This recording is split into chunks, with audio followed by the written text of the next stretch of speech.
Compartmentalizing is sometimes described in a negative light, as it means splitting your cognition and thinking into separate areas, especially when people conflict. There, of course, are warnings that these conflicting thoughts, when separated or compartmentalized, can cause serious mental and emotional conflicts. But on a less extreme level, compartmentalizing can be a more positive mechanism for coping and enriching life. This would include compartmentalizing work from home so that your home is not tainted by the stress of working. Here's how to compartmentalize and deal with your daily life better today. So, we are going to watch about the how to compartmentalize. Method 1. Compartmentalizing effectively. First is understand compartmentalizing. Sometimes boundaries have to be put on dealing with the mental or even physical environment one is in. An example is the EMT on duty who has to put his feelings about her family aside and deal with the crisis at hand. Sometimes these boundaries have to be very hard and necessary. At other times, sometimes they can be an indication of poor decision making, such as someone having an affair, and sometimes they are about survival, a person who buries memories of trauma in childhood. Step 2. Being aware of when you have to compartmentalize will help you make decisions on how, why, how much and when you compartmentalize. Sometimes it is appropriate, and sometimes it is not. For example, you may have to put some compartmentalization between home and work to prevent negativity from one to affect the other. However, compartmentalizing in this matter would mean that you control the overlap, and keep it intentionally to a minimum so your home life does not become greatly impacted by your work or vice versa. Step 3. Separate streams of thought that are small and time limited. Avoid compartmentalizing large areas of thought that make you who you are. For example, living a double life, one is with your family and another one is with a lover. When one of your major values is to support the integrity of your family life would or could have serious ramifications on your system of values, and both of the lives you have compartmentalized.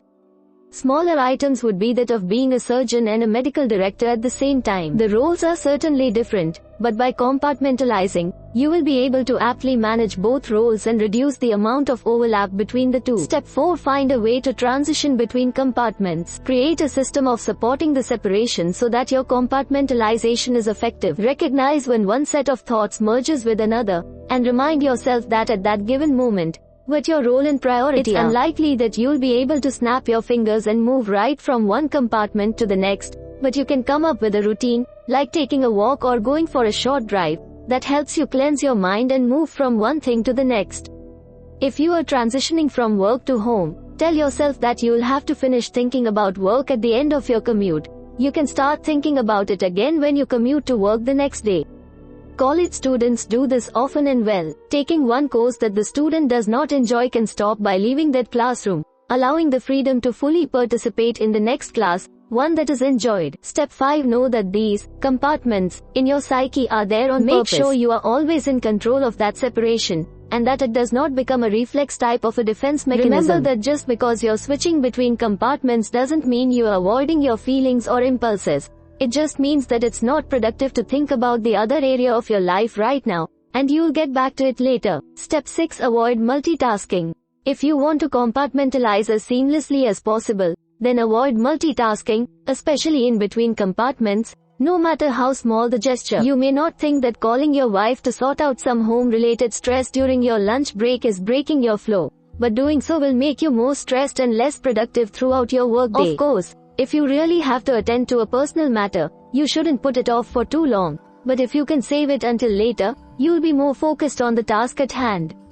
Avoid multitasking within the same compartment. Multitasking will actually make you less productive and will keep you from fully immersing yourself in any one task. Step 7. Give each area extreme focus and move on. When you're situated in one of your compartments, you should give it 110% of your energy. Put away your phone and other distractions and fully immerse yourself in that task, whether it's wrapping up a presentation at work or spending quality time with your daughter. Anytime another thought creeps up, just say, "I'll get back to that when it's more productive for me to do so."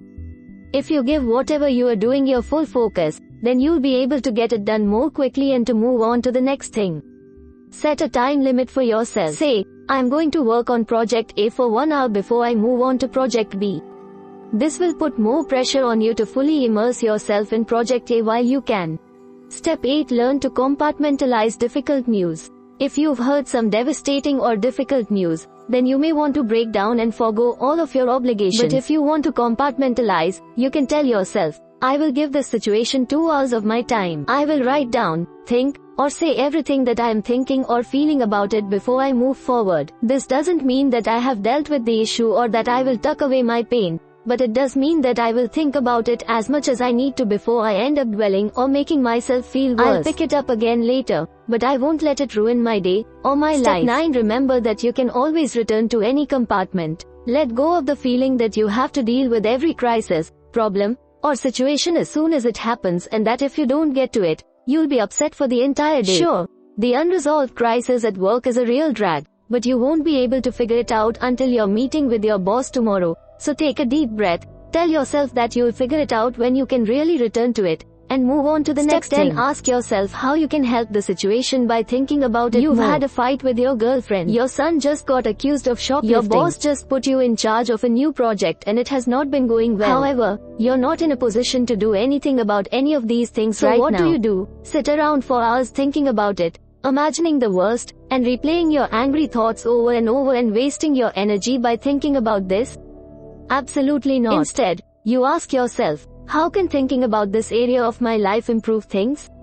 Chances are, if thinking isn't solving anything, then move on to the task in front of you and find a magic solution later. Step 11. Ask yourself, how much more productive would I be if I weren't thinking about this one thing right now? Chances are, you'd get a lot more done at work if you stopped thinking about the fight with your daughter. You would be able to clean the house much more quickly if you weren't worrying about your unsettling talk with a coworker. Not thinking about these things when you can't do anything about them will actually make you spend even more time doing all the other things you have to do. Finally, maintain a balanced life. If you want to be able to truly compartmentalize, then you need to have a balanced and stable life, where you feel like you have control over your family, your career, your health, and any other areas that are important to you. If you feel like your personal life is spinning wildly out of control, or that all hell breaks loose at work every week and keeps you from sleeping more than 3 hours a night, then you have to address these situations so feel calmer, saner, and more at peace with all aspects of your life. Once you feel relatively in control of all aspects of your life, then you can truly begin to compartmentalize. Method 2. Staying in control. First is avoid too much compartmentalization.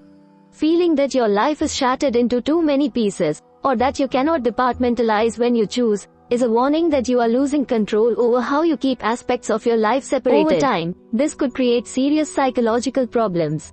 If you get married, and your wife or husband has never, ever met anyone from your pool of friends or your work life, the compartmentalizing is getting out of control. Step 2. Make sure you're comfortable with some crossovers in your life. Losing control over how you separate your life and thinking can become habitual. If this happens, when aspects of your life do crossover, things can become complicated or even frightening. You will feel unusually exposed, and when members from different aspects of your life do meet, they often may feel that when they mention you, that they are not even talking about the same person. Step 3. Know when to stop. If your life, rather than small sections of it, feel like this representation of different feelings and masks, stop compartmentalizing.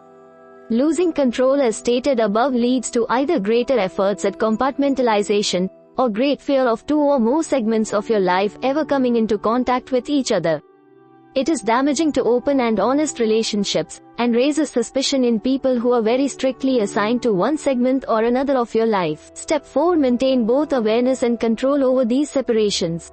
Know that you're doing this simply to increase the satisfaction and productivity in life is using this compartmentalization in an effective manner. Although you may not encourage talk of your work life at home, it is neither frightening or feeling caught if a family member does ask you directly as to what you do or how your day was. Finally, say no to the things that don't deserve a compartment. One way to stay in control of your compartmentalizing is not to overbook yourself so that you aren't trying to compartmentalize too many different aspects of your life. Don't get involved in a demanding activity like being the president of the PTA or volunteering to help your friend remodel her entire home if your heart isn't in it. Chances are that if you are trying to compartmentalize, then you probably have enough going on, so try to minimize commitments whenever you can. If you're already managing 3 projects at work, for example, then learn to say no when you're given the opportunity to manage a 4th. Check out your schedule. If you really want to say yes to a new opportunity, see if there's anything that you can cut out of your life. We hope it is useful to you. Please subscribe to our channel to upskill yourself.